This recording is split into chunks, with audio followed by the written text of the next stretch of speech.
애플 오늘 주가 자체는 그냥 약보합이긴 한데 애플도 조금 불편한 이슈가 나와서요. 지금 엔비디아와 비슷하게 뭐 엔비디아는 어떤 정부의 규제 이슈라면 애플은 좀 중국 시장에서 뭔가 생각만큼 성과가 나질 않는 것 같습니다.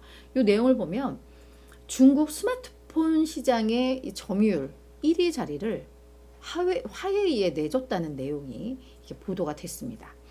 당초 오랜 기간 애플이었는데 이게 중국의 전통 기업, 네, 중국의 그냥 본 기업이죠. 화웨이가 시장 점유율 1위를 차지했다는 건데 이 제프리스가 관련해서 보고서를 냈습니다.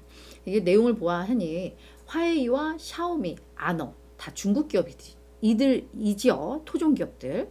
이들은 대부분 안드로이드 폰을 만드는 그런 기기, 뭐 우리 삼성전자처럼 안드로이드 폰을 판매하는 기업들인데 이 기업들은 매출이 판매량이 두 자릿수대의 증가세를 기록했다고 합니다. 그런데 아이폰은 두 자릿수대 감소를 했다고 해요. 이게 숫자가 그냥 표시가 되진 않고 두 자릿수대라고 하는 건 뭐 1부터 9까지가 이제 한 자릿수대니까 아무래도 10% 이상의 감소를 기록을 했다라는 거죠. 그러면서 특히나 아이폰 15 출시 후에 오히려 이게 증가할 것으로 기대를 했는데 그럼에도 불구하고 전년 대비 판매량 증가율은 오히려 마이너스로 전환을 했다. 그러니까 아이폰 1호의 수요가 기대했던 것만큼 크지 않다라는 이야기였습니다. 이 제프리스는요. 그래서 중국 내에서 아이폰 수요가 계속해서 감소를 하고 있기 때문에 아이폰 1호의 이 전 세계 출하량이 예상보다 좀 낮아질 수 있다라는 그런 우려를 했습니다. 그러면서 내년에는 중국에서 오히려 또 화웨이에 계속해서 밀릴 수도 있다라는 이야기까지 나오면서 이제 애플에 대한 우려감들이 좀 나왔다라고 보시면 될 것 같아요. 자, 두 번째는 찰스 슈왑입니다. 찰스 슈왑은 5% 가까운 강세 기록을 했습니다. 미국 최대 증권회사이죠. 찰스 슈왑은 오늘 실적 발표를 했습니다. 매출액 전년 대비 16% 감소하면서 시장의 예상을 조금 밑돌았고요. 조정 EPS는 0.77달러로 시장의 예상보다는 웃돌았습니다만 전년 대비 30% 감소를 했습니다. 이렇게 EPS가 많이 급감한 데 대해서 또 매출도 감소한 데 대해서 일단 증권 거래가 많이 감소했다. 증권사기 때문에 거래가 많이 이루어져야 또 수수료도 받는데 그래서 그 영향이 하나가 있었고 자금 조달 비용이 증가하면서 수익성도 조금 둔화됐다라고 표현을 했습니다. 그러면서 또 하나 은행 예금, 그러니까 투자하기에 앞서서 그냥 이렇게 예치해 놓는 그 예금, 그 은행 예금이 3,957억 달러였는데 이게 전년 동기에 근데 이번에 2,844억 달러로 28%나 급감했다라고 얘기를 했습니다. 여기까지 딱 보면 근데 왜 올랐지? 싶잖아요. 근데 찰스 슈왑의 가장 중요한 이슈 기억나시죠? 예금 유출이었습니다. 그러니까 저금리의 예금이 이제 고금리에 그냥 MMF로 이동하는 뭐 요것 때문에 많이 좀 골머리를 썩었었고 지난 연초에 지방은행들 막 부도나고 하면서 뭐 예금 다 빠지고 이럴 때 이 찰스 슈왑에서도 예금이 상당 부분 빠졌었잖아요. 그래서 그게 가장 큰 이슈였는데 이 예금이 이번에도 작년 대비해서 한 28% 감소한 거는 맞아요. 그래서 우려가 되기는 하는데 그런데 요 예금의 유출 요 강도가 완화되고 있다라고 이야기한 게 시장에서는 되게 반가운 소식이 된 겁니다. 그래도 이제는 바닥은 찍었구나라는 그런 기대감들. 그래서 요 이제 예금 유출이 많이 둔화가 됐고 월별로 보면 9월에는 오히려 예금이 늘었다라고 이야기를 하면서 요게 긍정적인 소식으로 받아들여졌다라고 이해를 하시면 될 것 같아요. 그리고 조정 EPS도 일단 예상치보다 웃돌았기 때문에 이 두 개 이슈가 주가 상승의 이유였다라고 생각을 하시면 될 것 같아요. 특히나 이 9월에 증가 전환한 게 작년 3월 이후 처음 증가거든요. 그래서 되게 의미 있는 뭐 이런 성과였다라고 보시면 될 것 같습니다.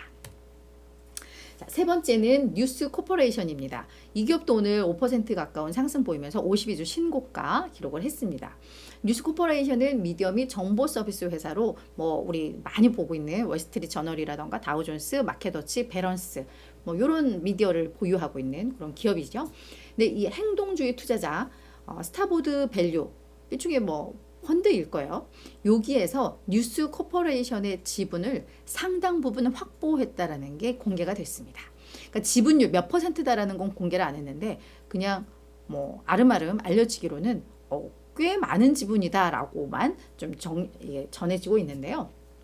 그러면서 스타보드 밸류에서 하는 얘기가 뉴스 코퍼레이션은 이 기업의 본질의 가치 대비해서 너무 저평가되어 있다. 뭔가 전략을 지금 잘못 세우면서 이 저평가받게 하는 건데 우리가 그거를 해소시킬 방안으로 얘기를 하고 있는 게 온라인 부동산 사이트 이 리얼터.com 여기가 이제 여기에 모회사가 이제 무브인데 요 무브 등을 분사를 하든 매각을 하든 뭐 이런 것들 그리고 뭔가 이중적으로 중복되어 있는 사업부를 일부 폐지하는 것들 뭐 이런 것들을 회사 측에다가 계속해서 제안을 하고 있다라고 언급을 하고 있습니다. 그래서 경영 전략과 이런 거버넌스 변화를 추진하면서 재평가 받도록 하겠다라고 밝힌 게 오늘 호재로 작용을 했습니다.